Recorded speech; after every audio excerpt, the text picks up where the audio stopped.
ఎందుకు అని అంటే అభివృద్ధి చేసినందుక ఓడించడం, రోడ్లు వేసినందుక ఓడించడం, నీళ్ళు ఇచ్చినందుక ఓడించడము, బళ్ళు కట్టించినందుక ఓడించడము, గుళ్ళు కట్టించినందుక ఓడించడము. ఎందుకండి ఓడించడం? శాంతి భద్రతలు బాగా పెట్టినందుక ఓడించడము. ఎందుకు నన్ను ఓడించడం ఎందుకు అంటే మీ పాలసీ ఏమంటే అభివృద్ధి ఎక్కడ చెందితే నన్ను కాదు అభివృద్ధిని ఓడించాలనేది మీ పాలసీ అని చెప్పి మీకు నిజంగా అభివృద్ధి మీద చదువుతుంటే ఇన్ని గొప్ప మాటలు కాదు. లద్దగిరికి ఎందుకండి రోడ్ వేసుకోలే అంటే కన్న తల్లికి పిరికడ అన్నం పెట్టరు కానీ పిన్నికి మాత్రం బంగారు గాజులు దొరుకుతారంట. అంతేనా?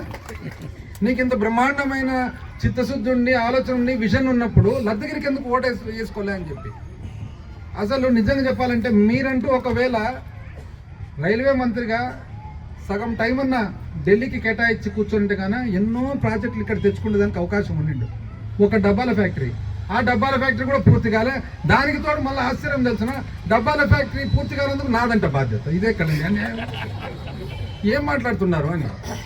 డబ్బాల ఫ్యాక్టరీ ఎప్పుడు 2014 ముందర, 2014 తర్వాత 2019 వరకు ఎవరు? తెలుగుదేశం పార్టీ. ఏ తెలుగుదేశం పార్టీ అయితే మీ నాయన రాజకీయ జీవితానికి అంతమయ్యేదానికి కారకులు ఆ పార్టీ. మీరు అదే పార్టీ చేర్తిరి.